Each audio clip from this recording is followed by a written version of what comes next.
Here we are. This is the calm before the storm. We are here at the Festival of Barrel and Wood Aged Beers. This is Will Turner. You're from Hailstorm. I am, Which is a place in Tinley Park we've been dying to go to. And I'm going to go ahead and invite the show on now. And now you can't say no because you're on camera. Oh, I'll be there. You guys need to make it out. Right. Well, then it's a deal. Coming soon to a Brewed near you. I want to talk about Hailstorm, but the reason that we really wanted to talk to you is your role as a judge. Yes. A beer judge. Yes. Now, I get a question all the time. People say, you know, like hosting a show where you drink beer on TV, how do you get that job? How in the world do you get the job as being a beer judge? Because it seems like it'd be a lot of fun. It is one of the things that you need to establish yourself in the industry. And so I've been brewing professionally over 30 years. And I also am a certified judge. So I did the BJCP exam back in '91. And then what you will do is you can be recognized, you can be certified, and as you get more and more experience at judging, then you can move yourself up to national judge and all that kind of stuff. So there are certifications that you can get, you know. The more you do it, then the more certifications you get. I imagine you develop a certain amount of acclaim too, where you get a reputation for being somebody who's excellent at the ability to judge beers. Correct, and you can judge, you can do, like I just judged on Tuesday evening. Right. So, Boss. The beer that you're enjoying now that's a recreational beer. He's not judging that. Although I imagine I am you are. not judging. Right, you're not professional. No. But My judging brain has shut down. You're able to turn it off. I am so just enjoying it while I'm speaking to you. Every beer you have, you're not in that mindset of beer judging. That's only when it's required. You have to be able to turn it on and off. Otherwise, I don't know how you would enjoy beer. It's something that comes with a job. Right. So whenever I'm drinking samples of my product right off of a fermenter, I am constantly judging things, you know, because I'm trying to pick up any off flavors, that kind of stuff. Now, when you're doing that as a brewer, you're looking for off flavors sometimes because there's things you can do to steer the beer in the direction that you want it to go. Correct. As a judge, you're getting the finished product. You're getting what the brewer is saying. This is it. This is the best representation of my work. So, are you looking for something wrong with the beer or something right with the beer? We are looking at the beer in its entirety. Right. So we are looking, first of all, we are looking at the category in which it is entered. So, you know, there are certain things that need to be present or absent in those beers. And so, yeah, we'll just go, you know, we are judging based on the descriptions.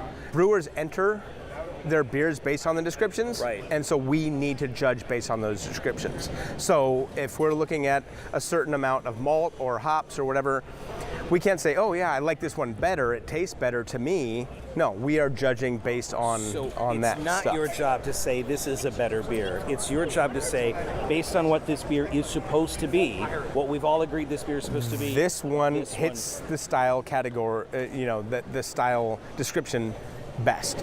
When we were watching a little bit of a glimpse of some of the judging, it's very serious work. Like, it's not a bunch of guys having a good time and cracking jokes. Oh wait, you were behind the thing taking photos of us or taking video of us earlier. It was kind of creepy. I was like, who's that guy back there? No, that was us. It seemed, I mean, it's very solemn, as it has to be, because this is very, I mean, obviously this festival is the most prestigious barrel-aged beer festival in all of North America. It's a very serious thing, and also for a lot of these breweries, I mean, a medal or an award here could really make or break a brewery. You have to take this very seriously, because this is not just having fun over beer. As a judge or a brewer? Yes and yes. Walk me through both of those. Like, as a judge, I guess we should focus on the judging. We saw a lot of very serious looks. A lot of doing this, where you get the nose on it, but then I saw a lot of people putting their hand over it. Oh, some people, some people do that. That's up to taste. You know, so I mean, I don't put my hand over it, but yeah, you're swirling it, you know, to get the aromatics out and that kind of stuff, and so yeah, you'll, you know, just, you know, revisit it. So what are you getting on that one right now? It's just a beer for fun, and I don't want to ruin the beer for you for fun, Will, but like, what would you describe what's going on there in the aroma this? of that? That's a very clean lager, light hop character. Well, you'll swirl it around to get the aromatics, and then so we're judging on the appearance, we're judging on the aroma, we're judging on the flavor, and of course at this festival we are looking for the wood character that comes from the barrels. So if you're going into oak, the oak can impart some vanilla and coconut, some other complexities to it. And then also we're looking for the flavor of the spirit, which was previously in the barrel. Right. So we're looking for all those things at this festival. At a festival like this, it's all barrel-aged beer. I wonder, I mean, you judge a lot of different festivals, whether it's home brews or whatever, but here, I mean, how do you keep from going completely palate blind? Because it can be overwhelming when you're doing barrel-aged, I would imagine. Oh, sorry about distracted by the music, but no, it's one of the things that, I'm drinking water constantly, and trying to flush my palate. The other thing is that we are trying not to judge the beers in the same order, so there's no palate bias.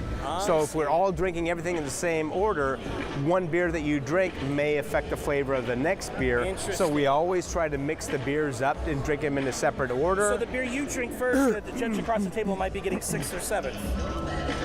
Hopefully. Oh, that's well, we very don't want smart. it because if we have one that's got obvious flaws and we're like, oh my God, this is horrible. Right. And then you go to the next beer, that can affect that. Right. Maybe it could make it better or worse, but we always try to drink them in a different order so that we don't have any palate bias. And then what I like to do is go back after I've written all my notes, and things may have changed, like they've warmed up a little bit, that kind of stuff, and the flavors can change. I like to go and revisit everything and just double check and do the notes that I took earlier match what I'm tasting and smelling right now? Notes for everything that you taste. Everything so we go through, we do all the notes for everything, and then I like to go back and revisit it, hit it real quick. Right. And then just say, okay, I was picking up this, I was picking up green apple, acetaldehyde. Right. Am I getting, yes, okay, got that.